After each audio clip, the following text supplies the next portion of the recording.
ദൈവനാമത്തിന് മഹത്വമുണ്ടാവട്ടെ. നോമ്പ് കാലാരാധനയിലേക്ക് ഏവർക്കും സ്വാഗതം. അല്പസമയം ചിന്തയ്ക്കായി തിരഞ്ഞെടുത്തിരിക്കുന്ന വിഷയം സമർപ്പണം.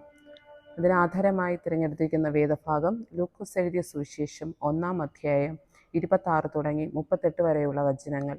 കുറിവാക്യം ലൂക്കോസ് എഴുതിയ സുവിശേഷം 1-ാം അധ്യായം 38-ാം വചനം.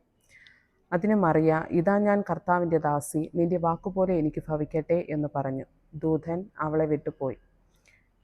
ദൈവഹിതത്തിനായി നമ്മുടെ ചിന്തയെയും പ്രവൃത്തിയെയും ശരീരത്തെയും പൂർണ്ണമായും അർപ്പിക്കുമ്പോഴാണ് അത് സമർപ്പണമാകുന്നത്.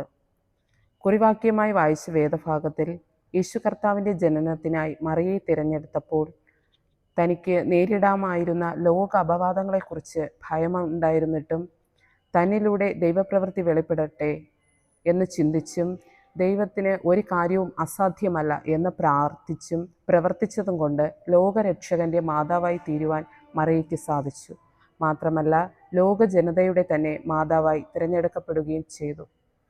ഇങ്ങനെ നമ്മുടെ ജീവിതത്തിൽ നേരിടുന്ന വെല്ലുവിളികൾ, ശോധനകൾ, പരീക്ഷണങ്ങൾ ഇവയെല്ലാം കടന്നു വരുമ്പോൾ നാം ദൈവത്തെ മുറുകെ പിടിച്ചുള്ള ജീവിതം അത്യാവശ്യമാണ്.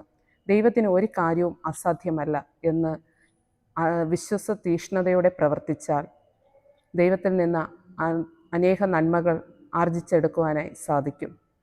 ഈ നോമ്പ് കാല ആരാധനകൾ അതിന് സഹായിക്കുമാറാകട്ടെ. ആമേൻ.